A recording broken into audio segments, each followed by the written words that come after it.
And this is the vicious fighting that the and malnutrition, particularly among Al-Shabaab remain a threat. Yeah, is that it? Welcome to Mogadishu Cribs. Yo, what's up? This is how I'm living these days. This is called the Mudul.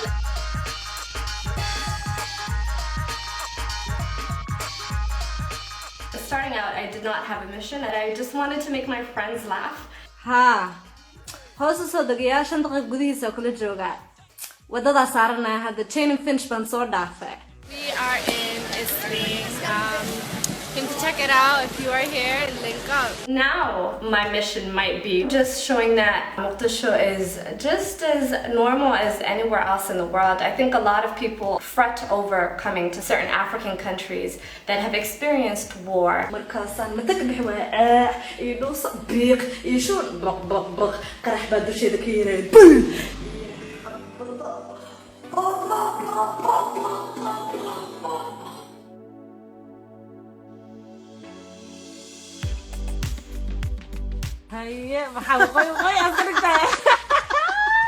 It was astonishing. It was like walking in the mall and seeing your reflection in a slice of mirror.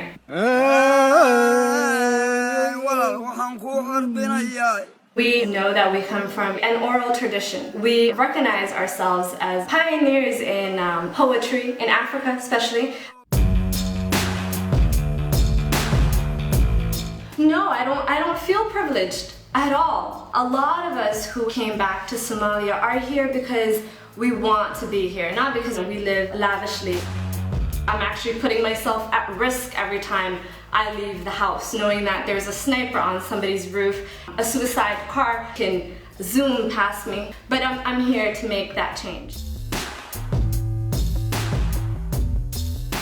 The biggest issue is that people will tell you you can't do certain things because you're a woman, and it should be your utmost pleasure to prove them otherwise. A lot of people tell me that you can't do X, Y, and Z because you're married. Yes, I'm married, I'm not crippled. gabdhahan Soomaaliyeed socday 2014 waaba lagu wada qasaaray wiilkaygu weheliye too guursada inta karas in conflicts ka taqaana. When I go out, I try to look for beauty within the ruins, really. For me to sell Somalia in 15 seconds is impossible, but I will tell you that massive change is happening in Somalia and you want to be a part of it.